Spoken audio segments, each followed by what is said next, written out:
La fierté de tout un peuple, de toute une population, de toute une ville, mais pas qualifiée. Yo les gars, c'est Gabriel, j'espère que vous êtes tous très bien les gars. On se retrouve pour une nouvelle vidéo. Nouvelle vidéo débrief du match entre le PSG et Arsenal. Victoire 1-0 du PSG à l'Emirates Stadium. Victoire ô combien important pour ces deux rencontres. Voilà les gars, on gagne le match aller, match retour au Parc des Princes. Ça fait plaisir, ça fait plaisir. Là, vous n'allez pas me voir crier. J'ai pas fait le débrief hier soir parce que les gars, hier soir, j'étais en pétard, les gars. Sinon, les gars, j'allais finir au poste. Mais les gars, ça fait plaisir de voir un PSG jouer et gagner contre Arsenal. Les gars, je n'ai pas fait d'avant-match. Bref, les gars, on va débriefer tout ça, les gars. Mais avant que la vidéo commence, n'hésitez pas à t'abonner, bien évidemment, à liker, à commenter, à partager. Ça donne énormément de force. Sur ce, on peut y aller. Et je voudrais vous remercier parce que les débriefs marchent plutôt bien en ce moment et ça fait plaisir. C'est vraiment un domaine où j'ai vraiment envie d'essayer de percer sur YouTube. Donc merci beaucoup. Ça fait pas énormément de vues, mais ça fait des 200, 300 vues, parfois les débriefs de LDC. Donc merci à tous ceux qui soutiennent et qui mettent un petit pouce bleu aussi. Ça fait plaisir. Les gars, franchement, c'est un match.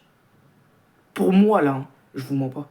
Là, j'ai pas fait d'avant-match. Mais les gars, je vais pas vous mentir. Les gars, j'aurais fait un avant-match, les gars, je vous aurais dit gagner à l'Emirates, ça aurait été exceptionnel. Moi, les gars, je vous ai pas menti, hein. Je parlais avec un confrère Gunners qui est pour Paris et pour Arsenal aussi, comme moi. Il m'a dit si on fait un nul à l'Emirates, c'est bien. Et j'étais dans la même voie que lui. Et moi, les gars, carrément, je me disais que si on perdait par un but d'écart, c'était pas grave. Et les gars, on gagne aujourd'hui. Donc pour moi, franchement, c'est très bien qu'on gagne aujourd'hui. Et franchement, ça fait plaisir parce qu'aujourd'hui, t'as vu un PSG qui a été très bon. T'as vu un Luis Enrique.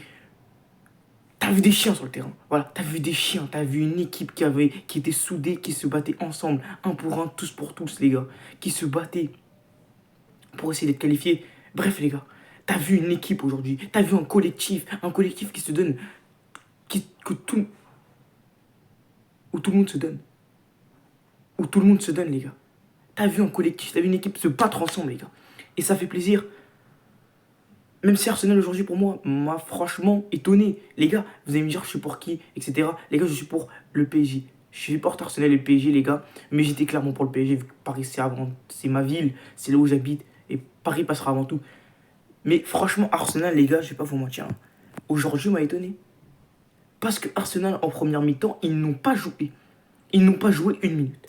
Les 35 premières minutes, peut-être les 5 dernières minutes, ils ont joué. Les gars, les 35 premières minutes, ils n'ont pas joué. Arsenal n'a pas joué. Il n'a rien proposé en termes de jeu. Et franchement, ça m'a étonné. Parce que Arsenal, c'est une équipe qui joue au football, qui joue au ballon. Je le vois en première ligue tous les week-ends. Mais Arsenal, sur la première mi-temps, n'a pas joué, n'a rien fait. Il faut dire que le PSG a fait une entame de match juste exceptionnelle. Et notre entame de match, il faut en parler, les gars. Car elle est très bonne. Elle est très bonne, les gars. On met bien en place notre pressing. Arsenal n'arrive pas à ressortir les ballons. Il faut souvent des pertes de balles sur les deuxièmes ballons. On récupère souvent des ballons au milieu de terrain. Et 4e minute de jeu, débordant Ngvara. Il fait une passe pour Dembélé. Frappe de Dembélé. Balle contrée un peu par Saliba. But. Ça fait 1-0 dès la 4e minute de jeu. Et pour moi, ce but-là a fait extrêmement du mal à Arsenal. Parce qu'Arsenal doit se prendre un coup sur la tête. 4 minutes de jeu, tu te prends un but. Mais là, ouais, la première mi-temps de Arsenal est dégueulasse à chier. Et moi, les gars, je ne les ai pas reconnus, Arsenal.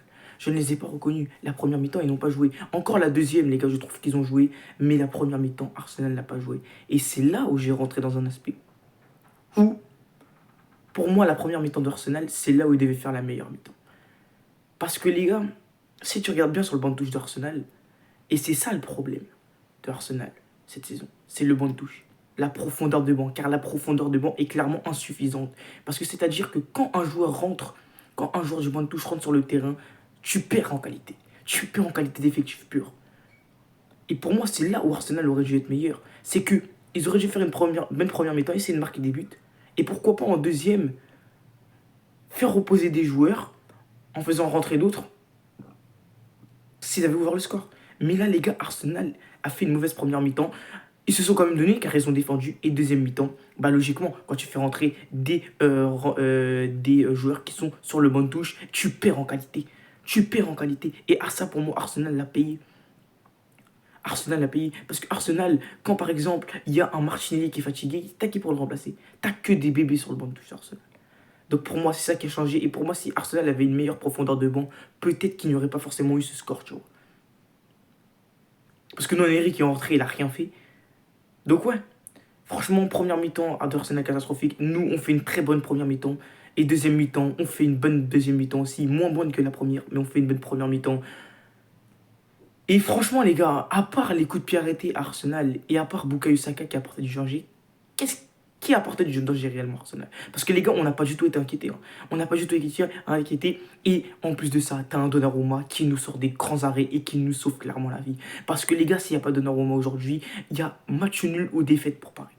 Je vous le dis, parce que la première frappe qui sauve devant Martinelli à la fin de la première mi-temps, elle est juste exceptionnelle. Et la frappe que met Trossard en deuxième mi-temps, elle est pratiquement inarrêtable. La deuxième frappe, la frappe que met Trossard en deuxième mi-temps est pratiquement inarrêtable et il la sort. Aujourd'hui, on a eu un grand Donnarumma, les gars, et c'est ce qu'on lui demandait, les mecs. C'est ce qu'on lui demandait d'être bon et d'être décisif dans les grands moments et dans les grands matchs, c'est-à-dire en Ligue des Champions, et c'est ce qu'il a fait. Donc Donnarumma, merci.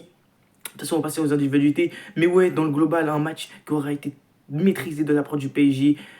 Pour tous ceux qui vont me dire, par exemple, comme Alan Tube, les gars, qui a dit dans son débrief, on a un demi-pied en finale, on n'a rien en finale. Voilà, on n'a aucun pied en finale. Je te dis tout de suite, il va y avoir le retour qu'il va falloir jouer au Parc des Princes et ça va être très compliqué. Les gars, si on a gagné à l'Emirates, c'est que Arsenal peut gagner au Parc des Princes. Voilà. Donc les gars, franchement, ça fait plaisir. Mais restons concentrés. Le plus important, les gars, c'est de rester concentrés. Car les gars, on a peut-être fait le plus dur au match aller, mais il va falloir le faire le plus dur aussi au match retour. Bref, on va passer aux notes. On va commencer par Donnarumma. Et Donnarumma, je vais lui mettre un 9 sur 10, les gars. Ouais, je vais lui mettre un 9 sur 10 parce qu'il fait 2-3 parades qui nous sauvent le match et qui nous sauvent la vie. Je vais pas vous mentir. Donc voilà, les gars. Mais ouais, ils nous font des arrêts. Il fait des arrêts qui nous sauvent la vie. Donc Donnarumma, je vais lui mettre un 9 sur 10. Il était très bon sur sa ligne. Dans les corners, il est bien sorti. Il a mis son point, même si sur un coup franc, à un moment de Merino en deuxième mi-temps, de la 46e minute de jeu, il s'est pris un but, mais là, il y avait hors-jeu. Je pense qu'il l'avait calculé. Mais ouais, il a fait un très bon match de Donnarumma, donc je vais lui mettre un 9 sur 10. Et pour moi, c'est celui qui nous sauve. Vitinha était homme du match, je ne sais pas pourquoi. Vitinha mérite tout autant l'homme du match. Hein. On va passer à la défense centrale. Donc Marquinhos et Pacho, je vais leur mettre des 7 sur 10 à tous les deux. Franchement, ils ont fait un bon match. Les deux, ils ont tenu la baraque en défense. Défensivement, ils ont été propres. Donc voilà. Mais franchement, je vais leur mettre un 7 sur 10 à tous les deux. Ils ont fait un bon match, Marquinhos et Pacho. Même si, à des moments, moi, Marquinhos, il s'est fait prendre parfois dans son dos. Mais sinon, Marquinhos, je vais lui mettre un 7 sur 10 avec Pacho. Très bon match de leur part. On va passer à Nuno Mendes. Nuno Mendes, on va pas dire qu'il a pocket Bukayo Saka parce que ça serait mentir. Bukayo Saka est passé à des moments à percuter, à ramener du danger. Et pour moi, c'était le seul danger. Et les coups de pied arrêtés pour Arsenal. Mais ouais, il a fait un bon match parce que défensivement, il a été présent. Il a quand même mis pas mal de pieds durs à tout simplement Bukayo Saka. Et offensivement, il était bon aussi. Donc je vais lui mettre un 7 sur 10 à Nuno Mendes. Bon match de sa part. On va passer à Hakimi. Pour moi, Hakimi, c'est un peu la déception de la soirée. Voilà, les gars, je vais pas vous mentir, c'est un peu la déception de la soirée. Je dis pas qu'Hakimi a été mauvais, mais Hakimi a été dans le dur quand même. Hakimi quand même a été dans le dur car en première mi-temps, contre Martinelli, il a un peu galéré, on va pas se mentir. Donc, Hakimi, pour moi, ce qui change son match, c'est le carton jaune qu'il prend fin de première mi-temps ou deuxième mi-temps. Fin de première mi-temps ou début de deuxième mi-temps, pour moi, ça change ton match. Parce que Hakimi, quand il a pris son carton jaune, ne défend pas du tout pareil. Il fait attention à ne pas prendre un autre jaune pour pas prendre un rouge.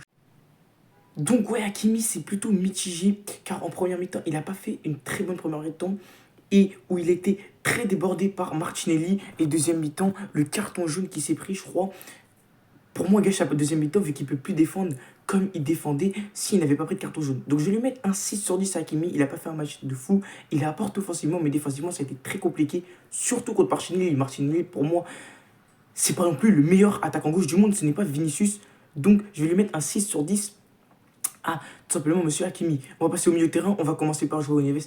Alors, le match de Joao Neves, les gars, c'est une masterclass. Et je vais lui mettre un 9 sur 10 parce que Joao Neves, aujourd'hui, sans lui, Arsenal met 2 buts. Les gars, on va commencer par les retours défensifs. Les retours défensifs que chez Joao Neves sont exceptionnels. Ils sont exceptionnels car ce mec-là, défensivement, apporte énormément. C'est un milieu, mais il est très mobile. Il se projette vers l'avant, il récupère des ballons. C'est un chien au milieu de terrain. Il est trop fort. Et les gars, le retour qu'il a fait sur Merino en fin de première mi-temps, oh Dieu, maman. Si vous voyez, les gars, sur le moment, on croirait qu'il y a faute. Mais sur le ralenti, la propreté du geste défensivement. C'est juste exceptionnel. Il touche la balle pour éviter que Merino tire. Parce que sinon, s'il tirait, pour moi, c'était but. Et en deuxième mi-temps, les gars, pour moi, les gars, désolé les gars, il a fait la même intervention sur Trossard ou Martinelli, je crois, dans la surface de réparation. Il a fait la même intervention qu'en première mi-temps. Ça a été exceptionnel le joueur du João Neves. Il a récupéré des ballons au milieu de terrain. Il est revenu aider la défense. Il a fait de très bons replis défensifs. Et offensivement, il a apporté, il a essayé simplement d'apporter offensivement. João Neves aujourd'hui, c'est exceptionnel. Et pour moi, ça prouve que c'est un des meilleurs milieux de terrain au monde aujourd'hui. Si tu regardes bien, exceptionnel. On va passer à Vitinha. Je vais lui mettre un 8 sur 10 à Vitinha. Pour moi, João Neves a été meilleur que Vitinha. Mais Vitinha aujourd'hui finit avec le meilleur fini homme du match. Et il a été très bon, Vitinha aussi, les gars. Il a été très bon. Offensivement, il apporte énormément. Il fait de très bonnes passes. Il fait de bonnes passes pour casser les lignes parfois. Offensivement, il apporte avec de bons centres. Et défensivement, il revient défendre. Donc, bon match de la part de Vitinha. Très bon match, même je vais lui mettre un 8 sur 10. Fabien, il a fait son match. Je vais lui mettre un 7 sur 10. Voilà. Les récupérations de balles aujourd'hui, Fabien, ça a été très bon. Et offensivement, il a su se projeter. Il a récupéré des ballons. Surtout les récupérations de ballons où Fabien a été très bon aujourd'hui. Donc, je vais lui mettre un 7 sur 10 à Fabien. Il a fait son match. On va passer en attaque. Il y avait tout simplement Doué à gauche, Barcola, Vara à droite et en pointe Dembélé. On va commencer par Doué. Doué aujourd'hui, il n'a pas été ouf, il n'a pas été exceptionnel. Alors offensivement, il a essayé d'apporter en percussion, mais il n'a pas été exceptionnel, Doué. Aujourd'hui, je ne vais pas vous mentir, il a essayé beaucoup de dribbles et on a raté beaucoup. Donc aujourd'hui, Doué, ça a été un peu mitigé. Donc je vais lui mettre un 6 sur 10, il n'a pas fait un match exceptionnel. On va passer à Gvara. Gvara, aujourd'hui, il a fait un excellent match. Je vais lui mettre un 8 sur 10, car Gvara, c'est trop fort en fait. Voilà, c'est trop fort. Offensivement, Gvara, ce qu'il apporte, une passe décisive déjà, un but sur le but du PSG, sur le but de Paris, les gars, il est impliqué. Une passe décisive et il a été très bon dans le jeu. Il a dribblé, il a essayé d'apporter offensivement, il a fait de bons centres, Et Dembélé, il a fait un très bon match aussi, les gars. Un match très complet de la part de Dembélé. Il marque offensivement, il a été très important, il a été très mobile, il a été à droite, à gauche, en pointe. Il a fait extrêmement mal à cette défense d'Arsenal et il marque. Très bon match de la part de Dembélé, le Duc de Paname. Je vais lui mettre un 9 sur 10 aussi. Donc voilà les gars, c'est la fin de la vidéo. J'espère que vous aura plu. En tout cas, n'hésitez pas à me dire ce que vous en avez pensé en commentaire, à vous abonner, à liker, à partager. Très bon match. Mais on n'est pas en finale, les gars. Et il va falloir rester concentré jusqu'au bout au Parc des Princes. Et essayer d'aller chercher un résultat là-bas. Si on fait un partout, ça serait carré. Si on gagne, ça serait encore plus carré. Donc voilà, n'hésitez pas à vous abonner, liker, commenter, partager, je vous laisser. Et sur ce, encore et toujours, allez Paris, vamos les gars. Let's go, on l'a fait les gars. Ciao les mecs.